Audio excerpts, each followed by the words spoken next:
सबसे पहला प्रश्न हरीश फुलवानी जी से शुरुआत करते हैं।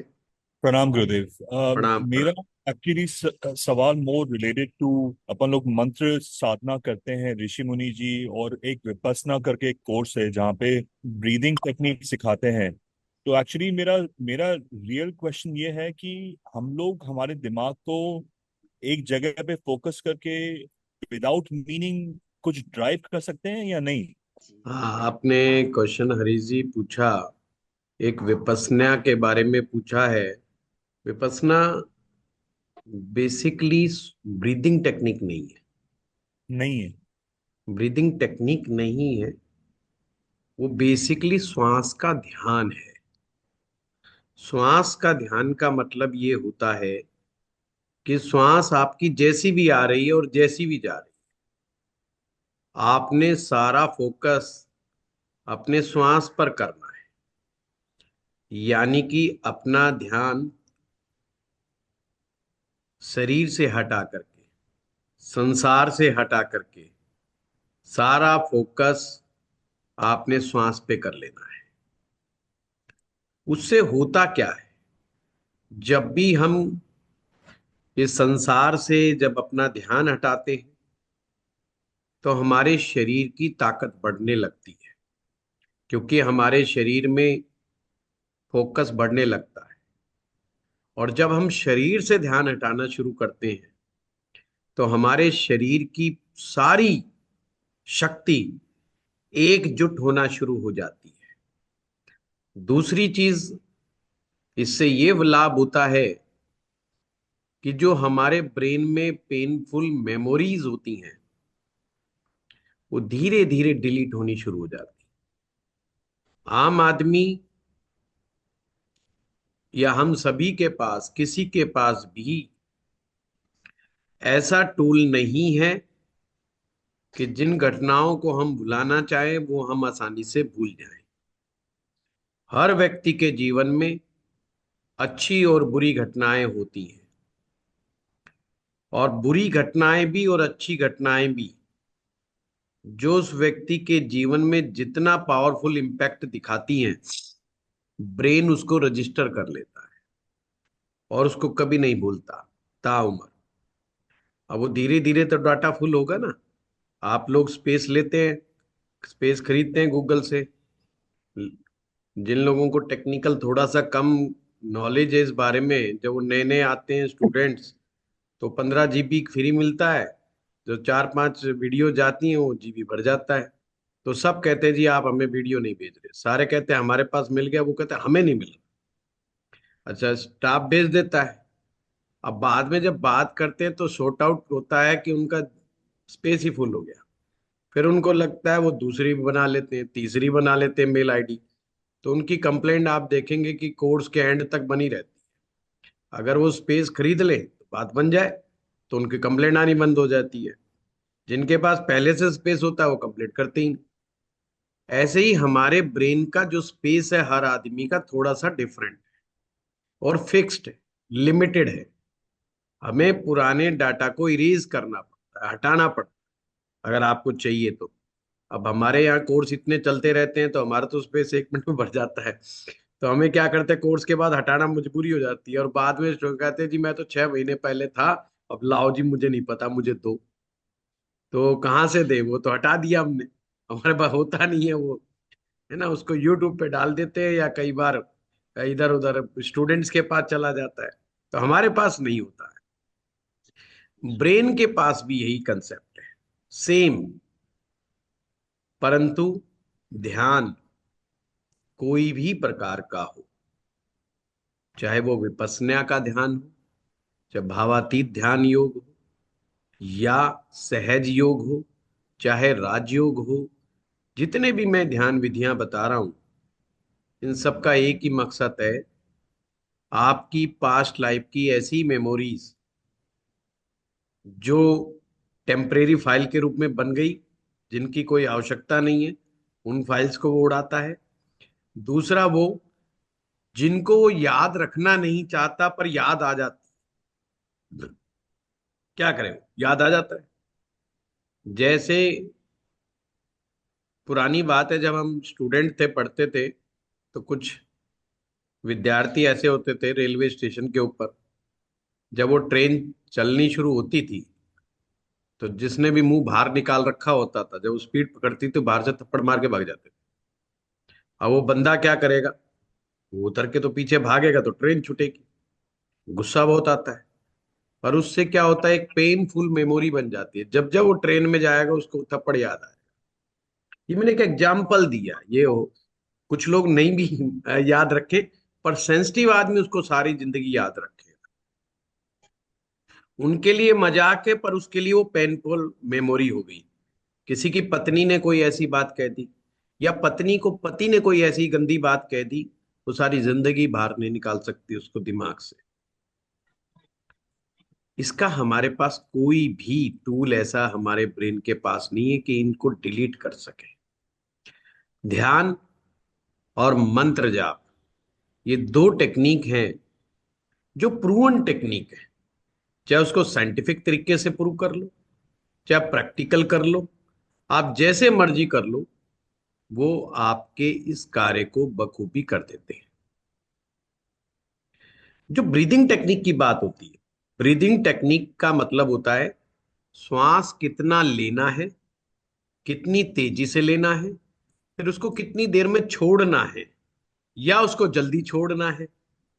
जल्दी छोड़ना, जल्दी लेना, ये भी टेक्निक हो सकती है। जल्दी लेना, देर से छोड़ना, ये भी टेक्निक हो सकती है। तो ब्रीदिंग टेक्निक्स बहुत डिफरेंट डिफरेंट से, पर हर टेक्निक का अपना एक रूप है, एक स्वरूप है उस टेक्निक का।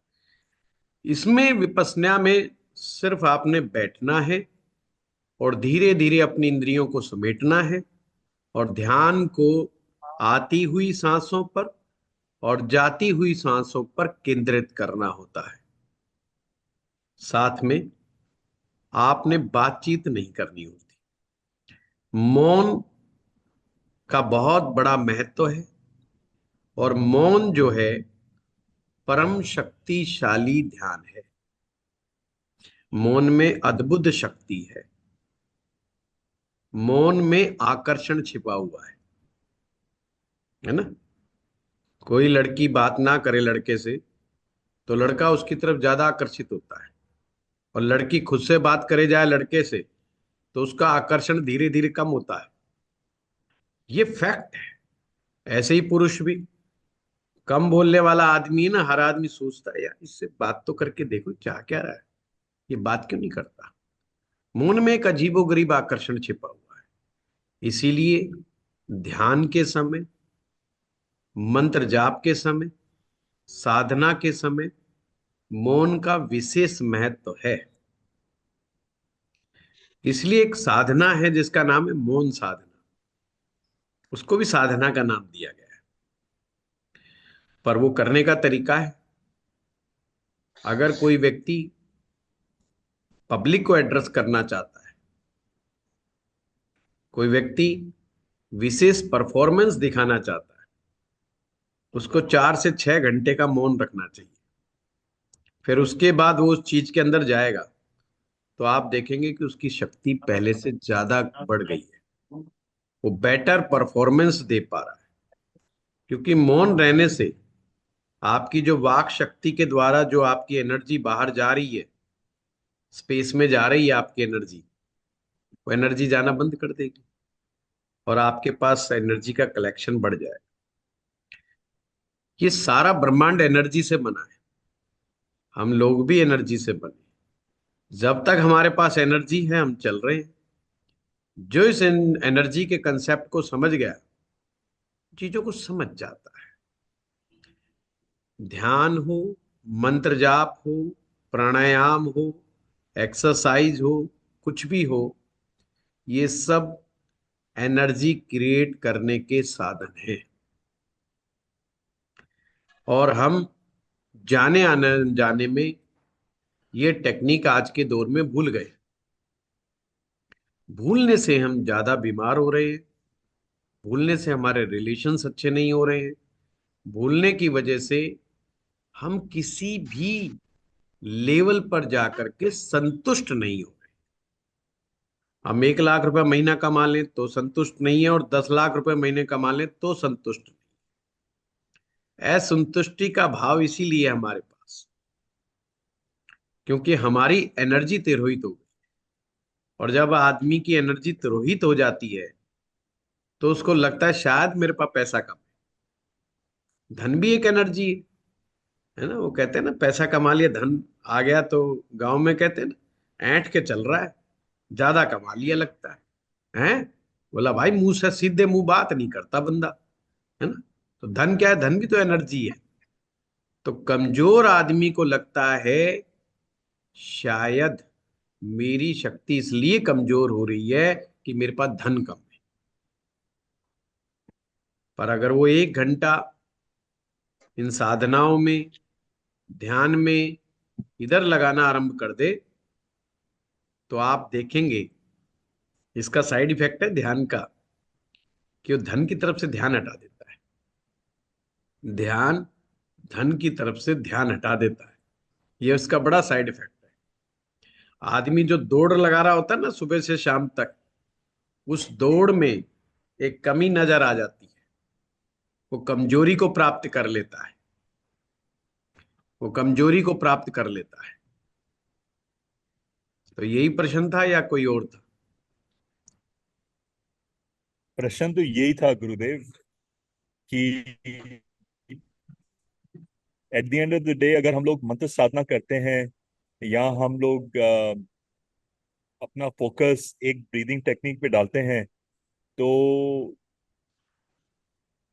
काफी time you lose the essence of life. मतलब आपको जिस चीज का फोकस होता है वो आप भूल जाते हो, मतलब दुनियादारी में रख जाते हो वही चीज से।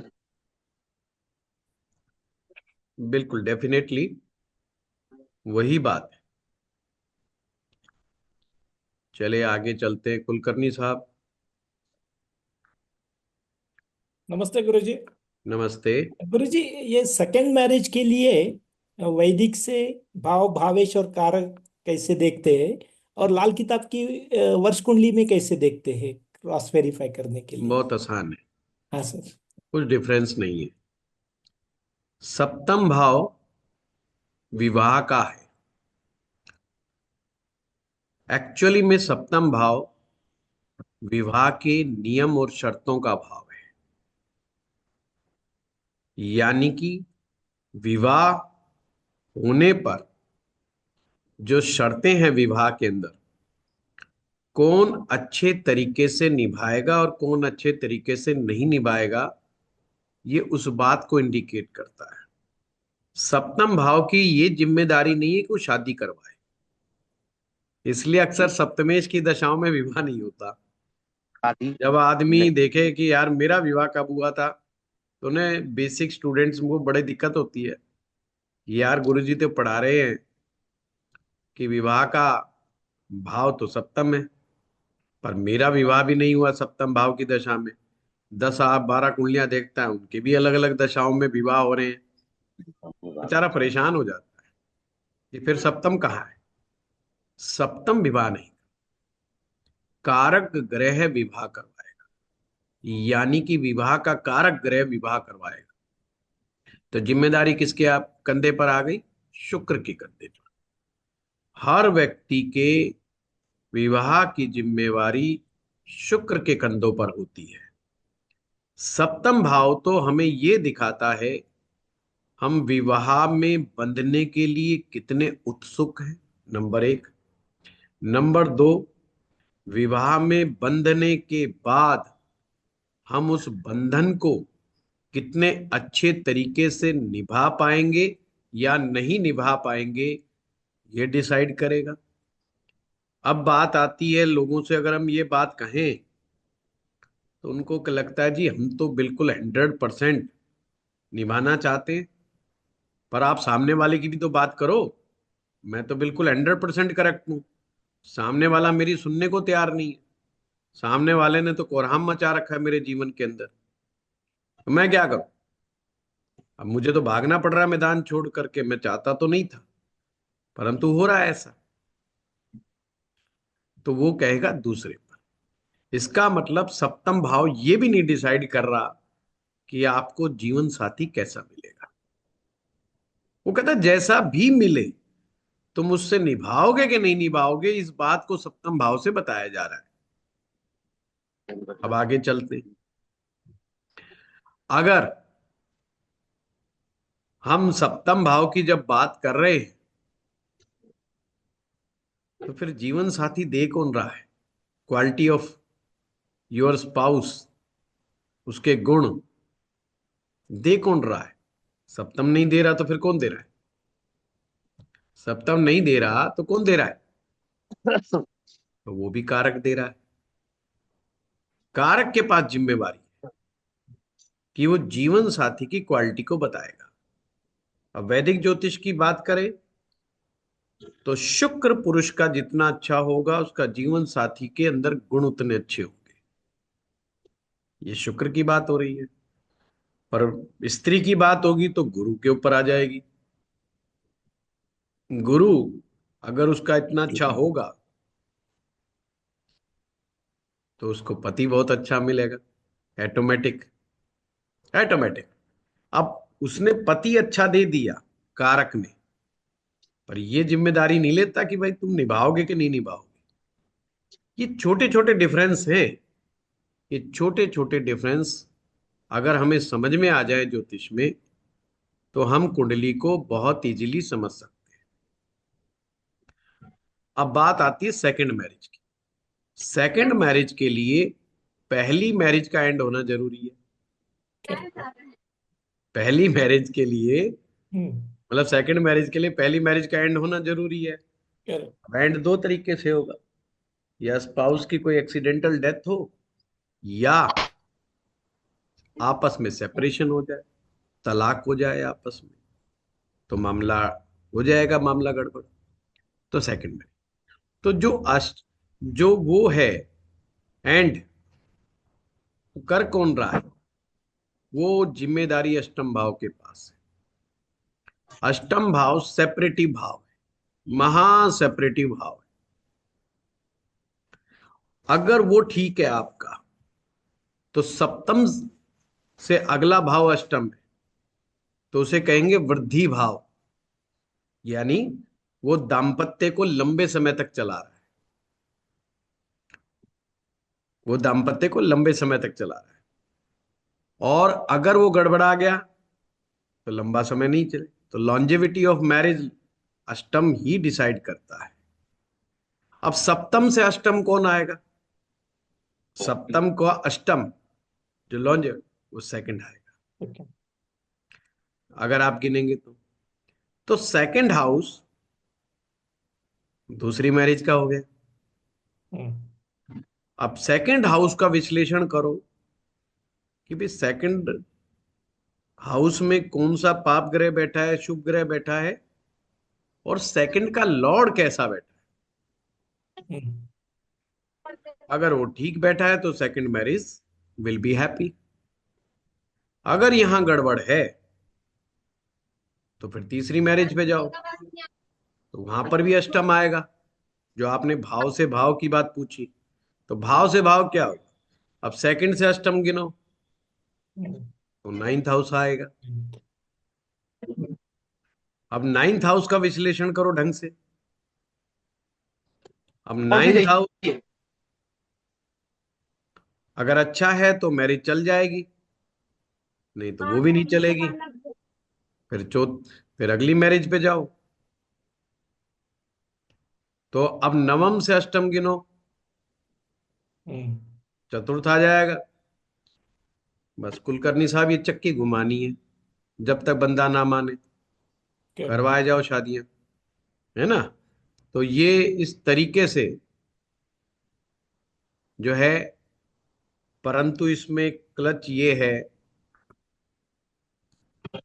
कि अगर आपको भाव में बैठा हुआ ग्रह और भावेश या ग्रह की स्ट्रेंथ देखनी नहीं आती है तो गड़बड़ होने के चांस सबसे ज्यादा बन जाएंगे आपके। फिर गलत वो हो जाएगा, उसकी जिम्मेवारी मैं नहीं लूंगा। अब देखो ज्योतिष कितना साइंटिफिक है। Second house